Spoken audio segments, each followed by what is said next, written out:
Stress iti malem iti may kalima iti Hunyo. Oras, sagot kanyayo iti Department of Agrarian Reform, Rayon 2, ken iti daytoy nga istasyon. Naimbag ken nabara nga aldaw kapagayam, kaagraryo ken karangay. Welcome sa ating bago na namang episode ngayong buwan na ang programang Rangay ti Away. Ang isa sa mga hakbang ng ating kagawaran upang magpalaganap ng mga impormasyon, updates at mga aktibidad ng kagawaran ng reformang pansakahan dito sa lambak ng Cagayan. Ito ay mapakikinggan sa DWPE 729 AM, Radyo Pilipinas Tugigaraw, at mapapanood sa official Facebook pages ng Department of Agrarian Reform Region 2 at Radyo Pilipinas Tugigaraw tuwing Huwebes, alas 3 hanggang alas 4 ng hapon. Sa ngalan ng aming Regional Director, R.D. Primo Silara, at ng aming Regional Information Officer, Marites Alag, ako po ang inyong lingkod, Pearl Fatima Lagazo Agpawa, GRM Support na staff ng Project Split, Darion 2, at samahan niyo kami sa isang makaagraryong talakayan ngayong hapon. Sa mga bago lang sa ating programa ay maaari niyong i-like at i-share ang ating Facebook Live sa ating Facebook page, Department of Agrarian Reform Region 2, at mag-comment para sa inyong katanungan at pa-shoutout. Paalala lang mga karangay na kung ang inyong mga katanungan ay naglalaman ng mga sensitibong impormasyon na maaring gamitin laban sa inyo ay mas makakabuti na i-message nyo privately ang ating FB page at kayo ay aming tutugunan. Maaari nyo ding i-like at i-follow ang ating mga provincial offices para maging updated din kayo sa mga kaganapan at impormasyon sa inyong mga kani-kaniyang probinsya. Bago ang lahat ay binabati natin ang ating mga kasamahan sa DAR Regional Office 2 na pinangunahan ng ating pinakamamahal na Regional Director, si R.D. Primo Silara. Ganoon din sa ating RARAD, ARDA, Division Chiefs at sa iba't ibang provincial offices. Nariyan ang Cagayan, Batanes, Isabela, Quirino at Nueva Vizcaya. Nais din po nating batiin ang ating Agrarian Reform Beneficiaries o ARBs at mga opisyal o miyembro ng ARB organizations sa buong riyon. Naimbag nga malem kada kayo amin nga awan labas na. Maligayang unang episode natin ngayong buwan ng Hunyo. Bukas, ika-6 ng Hunyo ay ipinagdiriwang natin ang Idil Adha, alinsunod sa proklamasyon bilang 911 na inilabas ng tanggapan ng Pangulo ng Pilipinas. Ito ay bilang pagkilala at pakikiisa natin sa ating mga kababayang Muslim na ginugunita ang mahalagang kapistahan na ito. Ang Idil Adha o Feast of Sacrifice ay isa sa dalawang pinakamahalagang kapistahan sa Islam. Ipinapaalala nito ang kahandaan ni Propeta Ibrahim o Abraham na isakripisyo ang kanyang anak bilang tanda ng pananampalataya at pagsunod kay Allah. Sa araw po na ito, ipinagdiriwang ng mga Muslim ang pananampalataya, sakripisyo at pagkakawang gawa sa kanilang kapwa. Sa ating pagpapatuloy, hayaan nyo rin kaming magpasalamat sa lahat ng mga sumubaybay sa Rangay ti Away noong nakaraang linggo. Nakasama nyo si Information Officer at Procurement Staff Alvin Lloyd Ramos bilang anchor at kanyang nakapanayam sina OIC RIO Marites U. Alag at graphic artist Maida Luis Kinan. Sa panayam, ipinaliwanag ni graphic artist Kinan ang mga criteria at mechanics ng patimpalak sa paggawa ng pelikula na bukas para sa mga estudyanteng kolehiyo mula sa iba't ibang bahagi ng rehiyon. Natapos na po ang pagsusumite ng mga entries noong Mayo 31. Noong nakaraang Huwebes ay hinikayat niya ang mga kalahok na i-finalize at i-edit ang kanilang mga likha bago ang nasabing petsa. Samantala, ibinahagi naman ni OIC RIO Alag ang mga inisyatibong isinagawa ng kanilang tanggapan upang mapalawig pa ang kaalaman ng publiko tungkol sa mga programa ng kagawaran. Isa na rito ang stakeholders engagement with the youth, kung saan personal na bumisita ang strategic communication team sa mga probinsya at paaralan upang ipakilala ang mga proyekto at serbisyo ng DAR. Kabilang na ang aktibong paghikayat sa mga kabataan na lumahok sa pelikula agraryo. Dagdag ni OICRIO Alagno na kasalukuyan na ring isinasagawa ang mga paghahanda para sa judging at screening ng mga entry na itinakda sa Hunyo 11. Habang ang awarding night ay gaganapin sa Hunyo 26 na may tamang red carpet glamour. Inaasahang dadaluhan ito ng mga kalahok, mga kinatawan mula sa DAR provincial offices at iba pang panauhing pandangal mula sa rehiyon. Bilang bahagi ng selebrasyon, magkakaroon din ng mga espesyal na paligsahan gaya ng NSYNC boy band competition para sa mga kalalakihang empleyado ng DAR at TikTok dance challenge naman para sa mga kababaihan. Ang pelikula agraryo ay isa sa mga malikhaing inisyatiba ng kagawaran na layuning mapalapit sa kabataan ang diwa ng reformang agraryo sa pamamagitan ng sining at paggawa ng pelikula. At syempre, naway subaybayan din natin ang bagong programa sa radyo ng DAR Region 2 sa ilalim ng Project Split.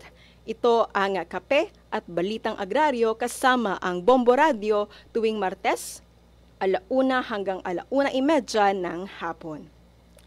Ngayong araw naman, sa pagpapatuloy ng ating programa, ang ating panauhing ngayong araw ay manggagaling sa DAR Provincial Offices ng Cagayan, Batanes. Siya ang kasalukuyang ARPA 1 at Credit and Microfinance Point Person mula sa program Beneficiary Development Division, si Ma'am Ami P. Sigayo.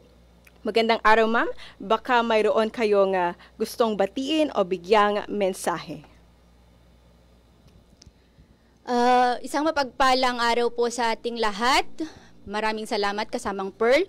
Unang-una po sa lahat, nais ko pong batiin ang ating mga tagapakinig, tagapanood, taga-subaybay ng Rang IT Away at sa buong pamunuan ng The Region 2 sa pamumuno ng ating butihing Regional Director, Primo C. Lara, ang aming Parpo 2 sa Darpo Cagayan, Sir Val M. Cristobal, ang aming Parpo 1, Attorney Glenn Foliante, ang aming mga Division Chiefs, Kauni Kibukel, Attorney Jeremy Pescador, Attorney Fatima Yadaw, at ang aming Carpo, Christian D. Sales, and Carpo Noel Cobalies. At of course, hindi po natin malilimutan ang ating mga Agrarian Reform Beneficiaries Organization na laging nakikiisa sa ating mga adhikain. Maraming salamat po. Maraming salamat, Ma'am Amy. Alam ko excited na ang ating mga tagapakinig at tagapanood ngayong araw. Kaya, Ma'am Amy, maaari mo bang ipakilala at ipakiliwanag kung ano nga ba ang credit and microfinance na ating pag-uusapan ngayong araw na ito? Ayan, maraming salamat kasamang Pearl. Isang mahalagang paksa po natin ngayon iyan sapagkat alam po natin na hanggang ngayon marami pa rin sa ating mga kababayan ang wala pang sapat na access sa tulong pinansyal po. So kung kailangan ng ating mga magsasaka ng puhunan ng mga at mangingisda para sa kanilang mga negosyo, napipilitan po silang mangutang sa ating mga informal lenders. Ano po? Ito yung mga tinatawag nating mga 5-6 na kadalasan ay may mataas na interest. So, dahil wala po silang choice, parang pinapatos na lang po ng ating mga magsasaka ito. So, kailangan po nating talakayin itong paksa na ito nang sa ganun ay magkaroon sila ng mga ideya or impormasyon upang mapalago ang kanilang buhay po. Okay, sadyang napakaganda nga, no, Ma'am, ng credit and microfinance. Maaari mo bang ibahagi sa amin, ma'am, kung ano ang mga layunin ng credit and microfinance? So, maraming salamat kasamang Pearl. So, ang sabi ko nga dito, unang-una po, ano nga po ba itong credit and microfinance? Ano po? So, ang credit o pautang ay ibinabahagi o pera na ipinapautang o pinapahiram sa mga individual o grupo at ito ay may kasunduan or terms or condition na sinasabi.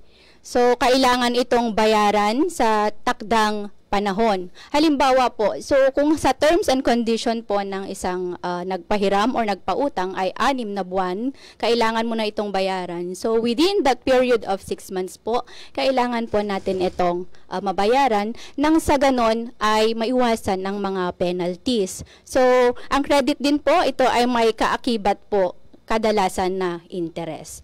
Samantalang itong microfinance po, isa rin po itong uri ng pautang pero sa mas maliit na halaga. Pero take note po mga tagapakinig na ang microfinance ay hindi lang po ito simpleng pautang. Meron din po itong kaakibat na gabay. Sa madaling salita, pakete po ito ng tulong gaya ng pagsasanay sa tamang paghawak ng pera, pag-iipon ng savings, insurance, gabay sa negosyo or mentoring, at tulong sa pagbenta ng mga produkto ng mga beneficiaries po natin. Okay, ma'am. Sino-sino naman po ang pwedeng makinabang sa programang ito, ma'am? So, ang mga pwedeng makinabang ay ang mga sumusunod. Mga magsasaka at mangingisda, mga kababaihan o mga kabataan na gustong magnegosyo, mga maliliit na negosyante gaya ng mga sari-sari store owners, mga miyembro ng kooperatiba at mga informal workers tulad ng ating mga tricycle drivers, street vendors, and mga jeepney drivers po. Ayan. Maraming salamat, Ma'am Amy, no, sa lahat ng nakikinig, no, at nanonood. Kung mayroon kayong mga katanungan o mga mensaheng gustong ipahatid, maaari kayong mag-iwan ng komento sa Facebook Live ng Department of Agrarian Reform Region 2. Ipagpapatuloy po natin ang ating balitaktakan tungkol sa credit and microfinance makalipas ang ilang paalala. Magbabalik po ang Rang IT Away.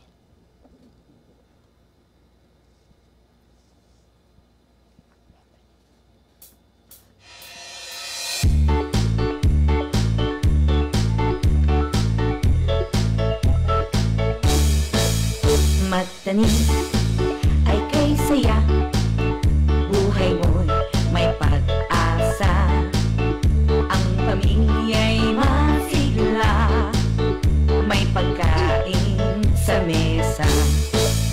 Kung ika'y may itinanim, meron kang aanihin. Kung ano ang inanim, yon ang iyong itinanim.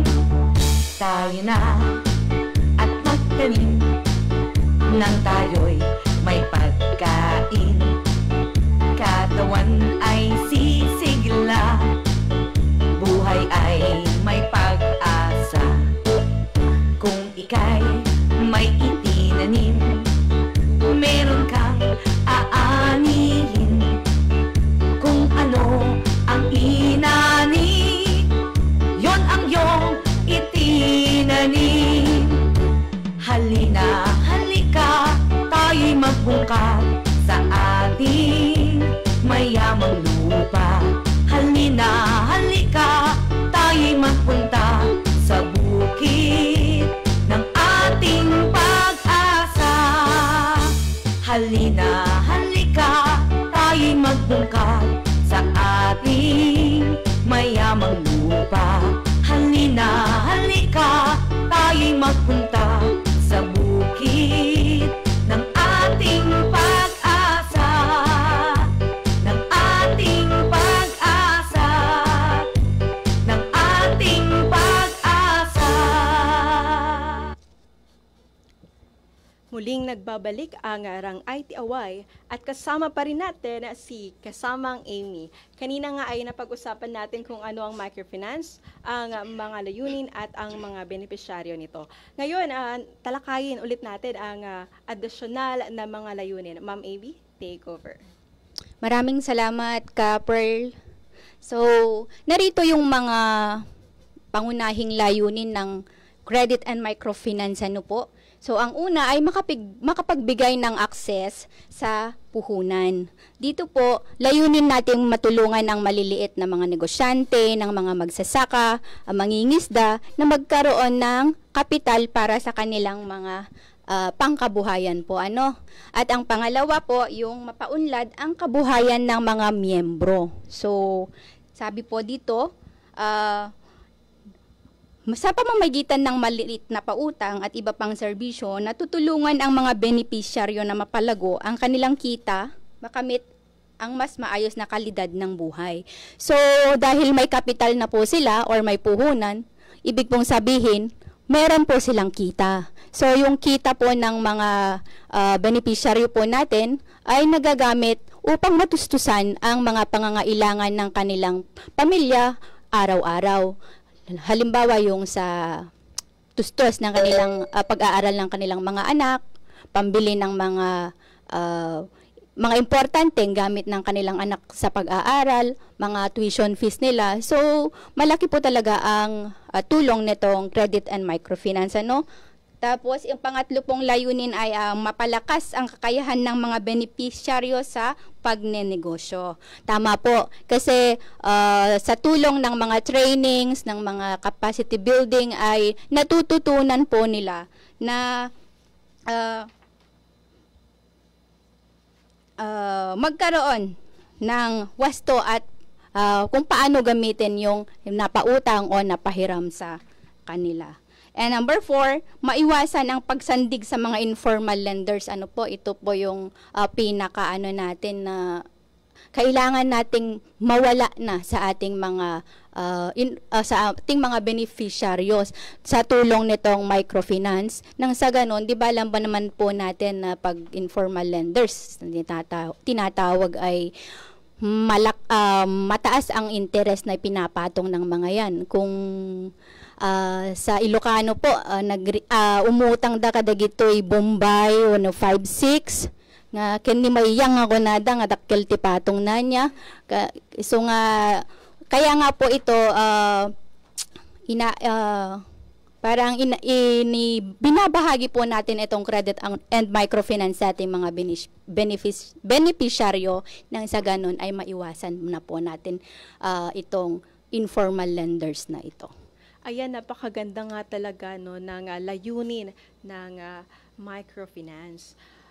Aside from pagpapahiram ng pera, ma'am, ano pa po yung mga iba't ibang serbisyong suporta na inyong ibinibigay? Ayan po. Ang una po ay itong pagsasanay po, yung training or capacity development, yung financial literacy. Tinuturuan po natin sila kung paano humawak ng pera, kung paano i-budget ang kanilang pera, or kung paano po sila gumawa ng budget at kung paano po nila planuhin ang kanilang mga negosyo. Pangalawa po ay ang programa sa pag-iipon. Hindi lamang po, habang nagbabayad po ang ating mga benepisyaryo ng utang nila, natuturuan din po sila kung paano po mag-save or mag-impok. Kasi po, minsan po kasi sa ating mga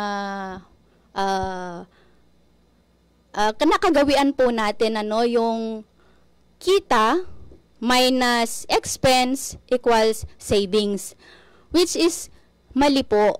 Ang dapat po sana nating gawin ay ang kita minus savings, then yung natira, yun ang gagamitin or gagastusin po natin. At ang pangatlo po ay ang microinsurance. So, kung ang mga beneficiaryo po natin ay naka-insure sa kanilang mga pautang, kung baga, meron po silang may maibabalik po sa kanila kung sakaling may nangyaring hindi maganda. Ano po, kung hindi anong tawag dito? Malaki po yung tulong nitong microinsurance or yung pagpapa-insure ng ating mga pautang nang sa ganun ay kung halimbawa nagkaroon ng problema ay at kahit papaano may maibabalik po sa kanila po. At ang pangapat po is yung mentoring and monitoring po. So meron pong laging bumibisita or gumagabay sa ating mga benepisyaryo upang sila'y matulungan sa pagpapatakbo ng kanilang negosyo o di kaya naman kung magkaroon ng problema ay natutulungan po natin sila. At ang panglima ay ang market linkage na sinasabi po. So kung ang isang kooperatiba ay may maraming produce na products, naililink po natin sila sa mga LGU trade fairs or mga national trade fairs upang magkaroon sila ng mga buyer ng kanilang mga produkto. Ayan, napakaganda talaga ng programa ng microfinance. Kasi hindi lang pera ang binibigay, kundi mga services, gaya nga nang nabanggit mo kanina, ma'am. Aside from the support services, Ma'am Amy, ano naman po ang magiging benefits nito sa ating mga benepisyaryo? Okay po, maraming salamat kasamang Per. Yung mga pakinabang natin sa credit and microfinance ay syempre, unang-una may puhunan sa negosyo. So, nakakautang ang mga benepisyaryo para makapagsimula o makapagpalago sila ng kanilang mga palayan o di kaya yung mga sari-sari store nila o iba pang mga hanap buhay nila. At ang pangalawa po ay ang pag-unlad ng kabuhayan. Dahil nga may puhunan, may tsansa silang kumita, at umangat ang kalidad ng kanilang mga buhay. Pangatlo is mas mababang interest kaysa sa 5-6 o loan shark. Tama po yan. Kasi kapag ikaw ay nasa microfinance o di kaya member ka ng kooperatiba na microfinance service provider is meron po tayong capital na pinapaikot, then dapat kailangan mas affordable ng ating mga sub-borrowers po. So mas mababang dapat wag naman po natin taasan yung interest. Wag po kasi ang goal po natin is makatulong sa ating mga beneficiaryo. Pang-apat po is pagkatuto sa tamang paggamit ng pera. Ayun na nga po, nabanggit ko kanina na may mga financial literacy training natin. Tinuturo po ditong kung paano natin i-manage ang ating mga kaperahan po, sapagkat upang maiwasan natin ang mga paggastos sa hindi importanteng mga bagay. Kung tinuturoan tayong mag-budget ng pera natin, kung paano natin ito palaguin. At ang panglima is ang pagkakabuo ng savings o emergency fund. Po, sa credit and microfinance po, inikayat po natin ang ating mga beneficiaryo na mag-save po para sa emergency kung sakali na magkaroon. Ayan, napakaganda nga talaga ng credit and microfinance. Ma'am Amy, meron po ba kayong mga pwedeng ibahagi na success stories po ng ating mga beneficiaryo? Ayan po. So, sa bayan po ng Tuaw, hindi ko na po babanggitin ang kanyang pangalan, ay meron po itong isang kooperatiba na na-develop previously na microfinance.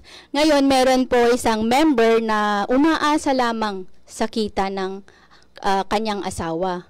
Dahil nakapag-loan siya ng micro-agri-loan sa kooperatibong iyon, ay natuto siyang, ginamit niya ito na naging puhunan para gumawa ng negosyo niyang banana chips. Then, yung sa banana chips, nag-produce siya binenta niya sa mga schools hanggang natangkilik po yung negosyo ng iyon at nagamit naman po niya para matulungan ang kanyang asawa na hindi na lang siya umaasa sa kanyang asawa kundi natulungan na rin niya ang kanyang asawa para mapag-aral ang kanilang mga anak. Ayan, napaka-inspiring naman po ng kwentong iyan. At salamat po sa Credit and Microfinance po ng DAR, no? Dahil nakatulong tayo sa ating mga benepisyaryo. Marami pong salamat, Ma'am Amy Pisigayo, sa pagbabahagi mo ng iyong kaalaman ukol sa Credit and Microfinance. Meron po ba kayong gustong ibahagi ng mga programa ng iyong ng Credit and Microfinance po? O pwede rin po nasa inyong departamento sa DAR po Cagayan, Batanes, para ma-share po natin ito sa ating mga tagapakinig at tagapanood sa Facebook Live. Ayan po, sa ating mga tagapakinig, tagapagsubaybay at tagapanood, sa ating mga agrarian beneficiaries na sumusubaybay sa programang ito, hinihikayat ko po kayong mag-member sa ating mga DAR-assisted cooperatives po. Nang sa ganon ay maranasan din po ninyo yung mga benefits ng isang miyembro, gaya nga po nitong Credit and Microfinance. So, sa mga ARBOs po natin na may mga availed loan sa mga bangko tulad nitong Alert Arbo po, no, sa Land Bank of the Philippines. Mababa po ang interest nito, 5% lang po per annum, for the information ng ating mga tagapakinig, and hindi po tataas sa 10% pass-on rate sa ating mga sub-borrowers. So, sa ating mga nakikinig po, sa ating mga agrarian reform beneficiaries na hindi pa po member ng ating mga kooperatiba, ay hinihikayat ko na po kayong magmiyembro nang sa ganon ay maranasan din po ninyo ang iba't iba pang mga benefits na programang ibinabahagi ng Department of Agrarian Reform or kagawaran ng reformang pansakahan. Yan, napakaganda nga talaga, no, ma'am. Ma'am, additional question lang. Paano po maging miyembro ng Credit and Microfinance ng DAR? Paano po ba? Ano pong mga proseso, anong kailangan nilang gawin para sa mga nakikinig na interesado rin po? Ayan po, ma'am. Maraming salamat. So, since DAR-assisted po tayo, prospect po natin talaga yung mga qualified na ARBOs po natin. Ang ARBOs po na tinatawag ay Agrarian Reform Beneficiaries Organization po. So, ang tinatarget po natin sila, na i-develop into microfinance provider po. Sa totoo lang, marami na rin po tayong na-develop, na iba't ibang co-op na maging microfinance provider para makatulong sa kanilang mga miyembro. So, sa credit din po, pagdating sa mga programa ng Land Bank po na katuwang ng DAR, DA, APCP, yan, ACPC ako sana. Ayan po, sila yung mga katuwang natin para maipalaganap itong Credit and Microfinance. So, mag-member po muna sila sa sa mga ARBOs, and then after that, pag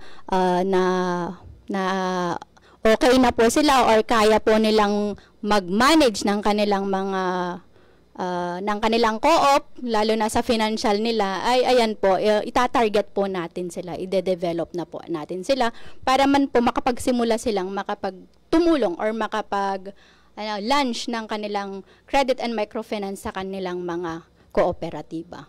Ayan, muli marami pong salamat kasamang Amy, sa inyong ibinahaging kaalaman sa amin dito. Meron po ba kayong pangwakas na mensahe para sa ating mga tagapakinig o sa mga kasama po natin sa DAR po Cagayan, Batanes? Okay po. So,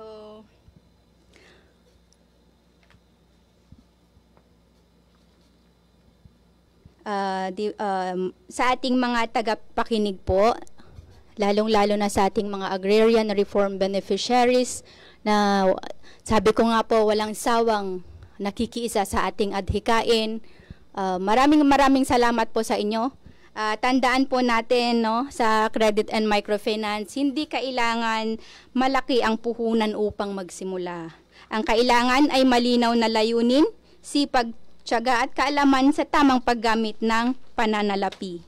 Sa kasamang Pearl, pwede bang mag-shout out? Oo, ma'am. Go ahead, ma'am. Ayan, maraming salamat sa binigay mong pagkakataong ito para shout out po ang ating mga ka-warriors sa PBDD na kasalukuyang pauwi mula sa kanilang field at sa mga piloto po natin na siyang nag-drive, safe and sound na inihahatid at tayo sa ating mga pupuntahan at sa ating pag-uwi. Sa lahat po ng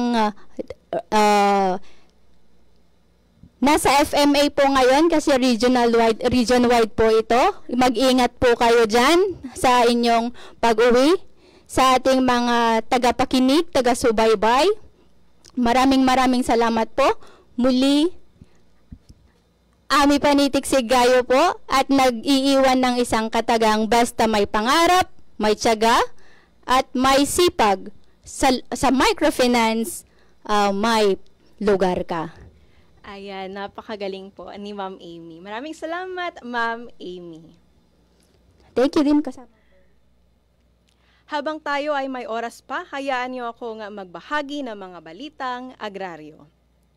Legal Division ng DAR Regional Office 2 nagsagawa ng LCMS Cleansing at Strategic Planning Session para sa mas epektibong serbisyo.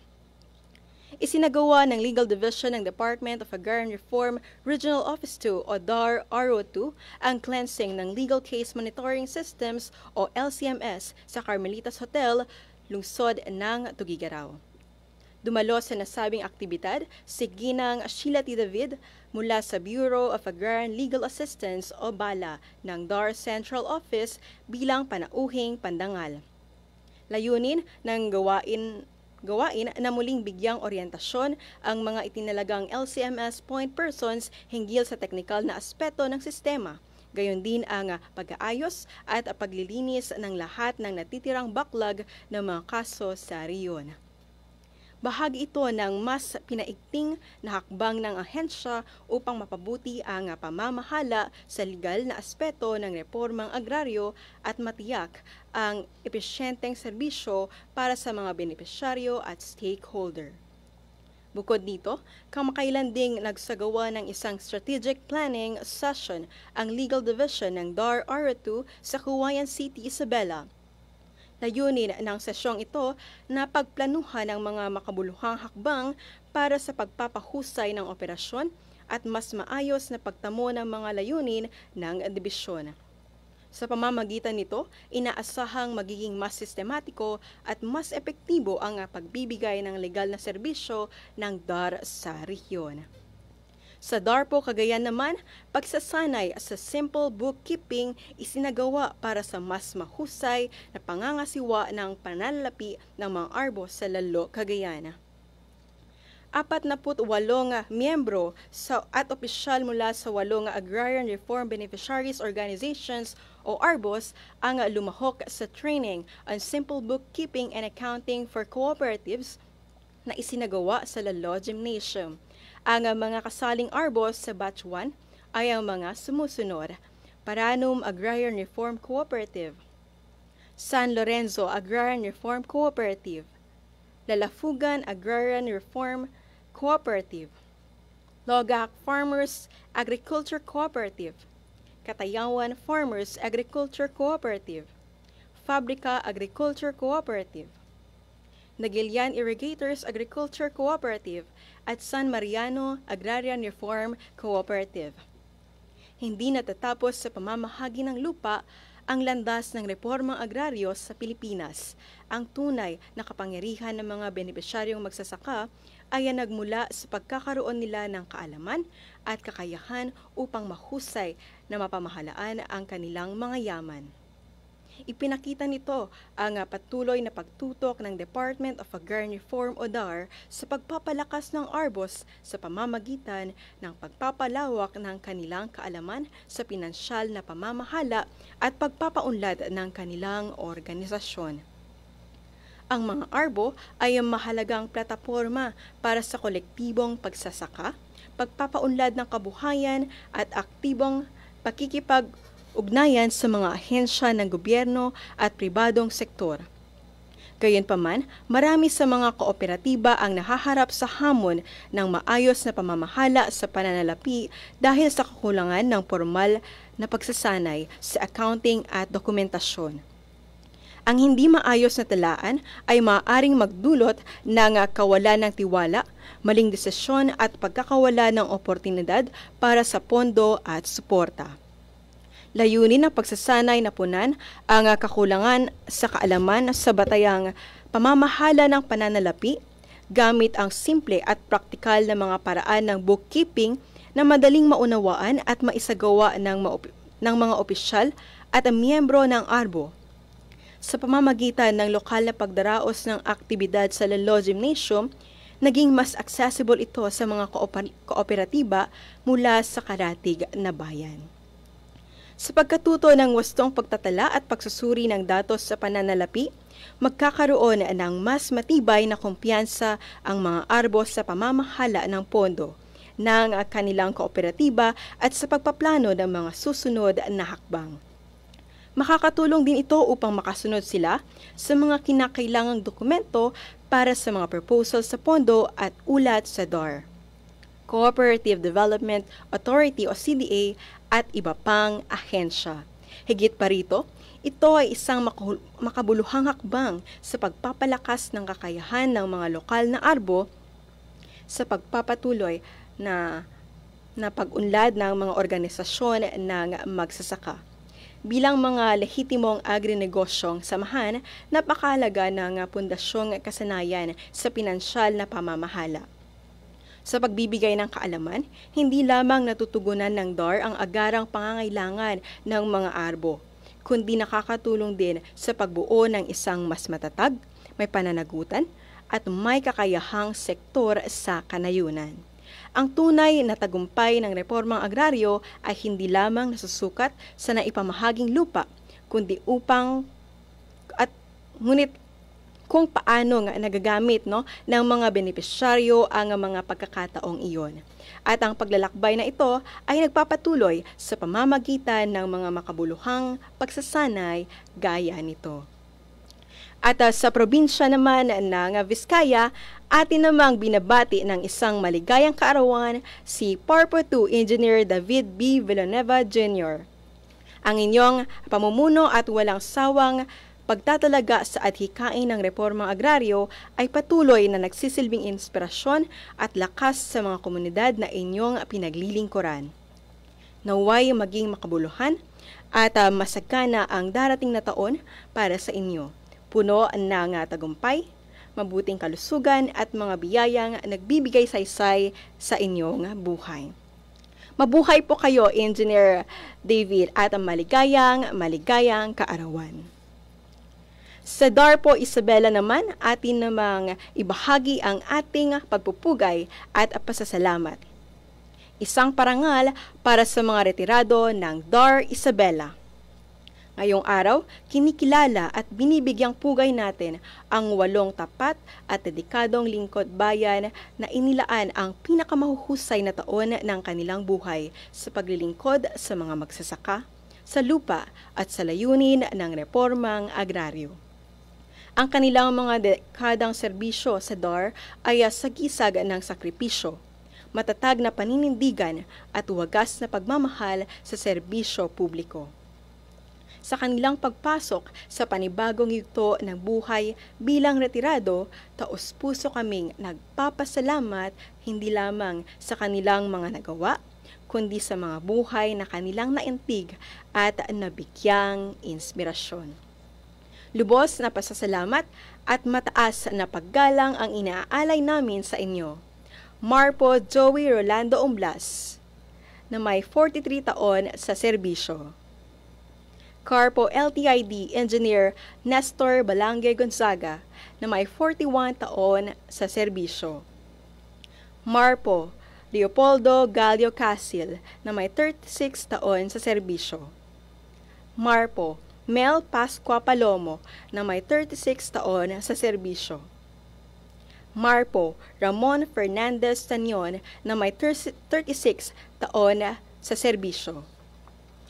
Sarpo Zenaida Pascua Mesa, na may 36 taon sa serbisyo. Sarpo Buenafe Benitez Salas na may 36 taon sa serbisyo. At si Sarpiti Ma Cristina Carino Ladera na may 34 taon sa serbisyo. Maraming salamat sa inyong tapat at walang kapantay na paglilingkod. Ang inyong ambag ay mananatiling bahagi ng kasaysayan at diwa hindi lamang sa Dar Isabela, kundi sa buong Region 2 at buong Pilipinas. Mabuhay po kayo at maraming salamat sa inyong serbisyo publiko. Samantala, sa probinsya naman ng Quirino, pagkakaisa ng BJMP at DAR sa ilalim ng PAP para sa mga persons deprived of liberty o PDL. Sa layuning alabanan ang kagutuman at paghusayin ang kapakanan ng mga persons deprived of liberty o PDLs, nagsanib puwersa ang Bureau of Jail Management and Penology o BJMP at ang Department of Agrarian Reform o DAR sa ilalim ng programang Partnership Against Hunger and Poverty o PAV. Ang makabuluhang ugnayang ito ng mga ahensya ng gobyerno ay sumusuporta sa isang komprehensibong paraan ng rehabilitasyon at kaunlaran sa pamamagitan ng pagkokonekta ng mga pamayanang agraryo sa mga institusyong pamahalaan gaya nga ng mga bilangguan. Isinusulong nito ang mga programang pangkabuhayan na kapwa kapaki-pakinabang sa mga benepisyaryo ng reformang agraryo at sa mga PDLs. Sa sentro ng kasunduan ay direktang pagbili ng mga sariwa at lokal na produktong agrikultural mula sa mga Agrarian Reform Beneficiary Organizations o ARBOS upang ipagamit sa mga kulungang pinamamahalaan ng Bureau of Jail Management and Penology. Sa ganitong paraan, nakatitiyak ang mga PDLs ng masustansyang pagkain habang nagkakaroon ng tiyak at tuloy-tuloy na merkado ang mga benepisyaryo ng reforma para sa kanilang ani. Dumalo sa dialogo sina Jail Officer 3 Rodel de Guzman, Mess Officer, at Jail Officer 1 Jetro Carlo Paraiso, Bookkeeper ng Bureau of Jail Management Penology. Pinangunahan naman ito ni PARPO 2 Engineer Pedro T. Barasi, kasama sina OIC PARPO 1, Carpo PBDD Venelin T. Mabunga, Chief Legal Attorney Alexander A. Pilotin ng DAR.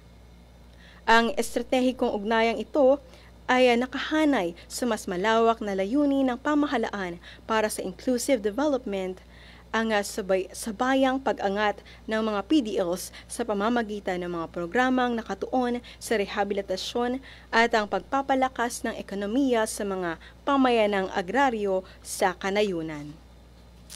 Ang Bureau of Jail Management and of Penology and Department of Agrarian Reform Partnership sa ilalim ng PAP ay nagsisilbing huwaran ng makabagong serbisyo publiko na may malasakit na sumasalamin sa kolektibong hangaring bumuo ng isang makatao, makatarungan at mas empowered na lipunan. Bago po natin tuluyang wakasan ang ating programa, binabati po natin ang ating mga tagapakinig at tagapanood na nasa Facebook Live. Si Karil Fernandez po ng DAR Region 2. Hello, Karil. Si Sir Chris Sales. Si Ma'am Lourdes A. Castillo Foliante. Si Ma'am Ida na narito ngayon kasama natin. Nasa technical team po siya. Hello, Ma'am Ida. Si Ma'am Alma Nolasco, Algeria. Sabi po niya, go, go, Amy. Ayan, may support group pala si Ma'am Amy dito. Si Ma'am Marina Lagazo Agpawa, grabe, supportive po ang magulang ko. Hello, Mama. Si Ma'am Judy Capili Dorwin Berbano. Laing Amy, sabi niya, ayan. Super saya po ni Ma'am Amy dito ngayon. May fans club po siya. Kaya Ma'am Kang Kasanya, ayan, kay Sir Alvin Ramos. At syempre po, hindi natin kakalimutan ang ating regional director na very supportive talaga. Hi po kay sa ating RD, sa pinaka-supportive active at pinaka-active na regional director ng ating region, no, si R.D. Primo Silara. Magandang hapon po, sir. Ayan. Kay Ma'am Leah Shelmar and Kawilan. Hello, Ma'am Leah. Kay Ma'am Rosemary Cardona. Ayan, ma'am, pinapalakpakan ka po ni Ma'am Rose. Kay Ma'am Tud Montaniel de la Cruz. Sabi niya, go President! Ayan, ang dami pong supporters ni Ma'am Amy. Grabe. Ayan. Kay Ma'am Jennifer Padtad Tumbali. Hello po from LTID family. Hello po, ma'am. Kay Sir John Dale. Shout out daw po, Ma'am Amy. Ako na po mag-shout out sa inyo, Sir John Dale. Ayan. Kay Ma'am DJ Lian Lacamber Banan. Hello po, Ma'am DJ. Kay Ma'am Emily Natividad Salvatierra. Go, Amy! Ayan, super supportive po ng DARPO Batanes. DARPO Cagayan, Batanes. Ayan. At kay Ma'am Minette Bensan. At sa lahat po ng nakikinig sa radyo, at sa iba pa pong viewers, sana po ay huwag kayong magsawa sa pagsuporta sa Rangay Tiaway. Ayan.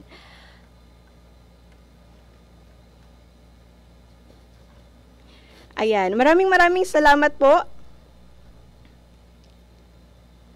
Maraming salamat po muli sa lahat ng tumutok dito po sa Rangay Tiaway. Sa ngalan po ng aming Regional Director, Primo Silara, na nanonood ngayon. Ayan. Maraming salamat po. Salamat din sa Radyo Pilipinas Tugigaraw sa pamumuno ni Ma'am Sani Lopez sa patuloy na pagsuporta at pagtanggap sa ating programa. Maraming salamat at dito na po nagtatapos ang Rangay Tiaway ngayong linggo. Naway subaybayan nyo kaming muli sa susunod na Webes, alas 3 hanggang alas 4 ng hapon. Naway naging kapaki-pakinabang ang ating mga napag-usapan ngayong araw. Huwag kalimutang ipalaganap ang kaalaman at higit sa lahat, patuloy tayong makiisa sa adhikain ng tunay na reforma sa lupa at kaunlaran sa ating mga komunidad. Muli, ito ang inyong lingkod, Pearl Fatima Lagazo Agpawa mula sa DAR Regional Office. Isang mapagpalang araw po sa ating lahat. Hanggang sa muli, mabuhay ang magsasakang Pilipino.